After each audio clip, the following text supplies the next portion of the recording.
In the small, quiet town of Mill Haven, nestled deep in the woods, there was a lake that locals avoided at all costs. Whispered tales spoke of the lake's dark past, where tragedies and strange occurrences plagued those who dared to venture near its murky waters. It was said to be cursed, a place where the restless spirits of the drowned haunted the living. One summer, a group of friends from out of town decided to camp by the lake, unaware of its sinister reputation. Among them was Emily, a curious and adventurous young woman who had always been drawn to the mysterious and unexplained.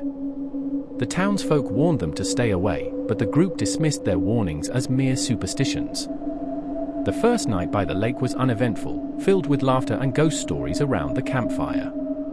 As the night grew darker, the group retired to their tents, lulled to sleep by the sounds of the forest. But Emily couldn't sleep. She felt an inexplicable pull towards the lake. She slipped out of her tent and walked to the water's edge, the full moon casting an eerie glow on the surface. Suddenly, Emily saw a figure standing in the water. A woman, pale and translucent, with long, wet hair hanging over her face. Emily's heart raced as the figure raised its head, revealing hollow, sorrowful eyes. The ghostly woman began to sing a haunting melody, a lullaby that seemed to come from the depths of the lake. Emily was entranced, unable to look away. The next morning, Emily was found sitting by the lake, staring blankly at the water.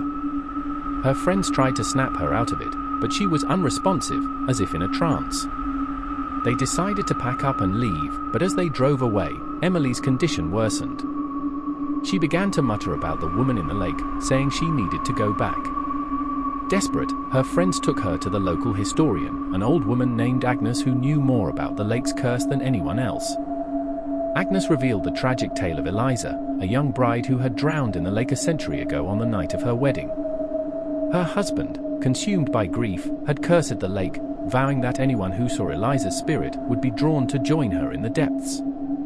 Agnes explained that the only way to break the curse was to find Eliza's wedding ring, which had been lost in the lake. The group returned to the lake, determined to save Emily. They scoured the shoreline and dived into the cold, dark waters, searching for the ring.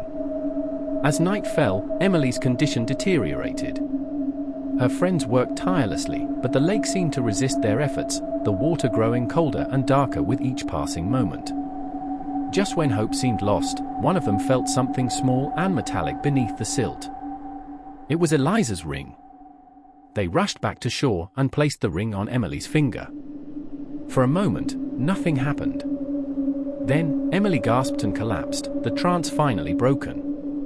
As she regained consciousness, she looked around in confusion, the memory of the ghostly woman fading like a bad dream. The lake grew still, the curse lifted at last. The friends left Mill Haven, grateful to have escaped its dark grasp. But the townsfolk knew that the lake would never be truly safe. It would always hold the memories of the cursed, a place where the past and present intertwined in eerie, unexplainable ways. And so, the legend of the cursed lake lived on, a chilling reminder of the power of grief and the restless spirits that haunt the living.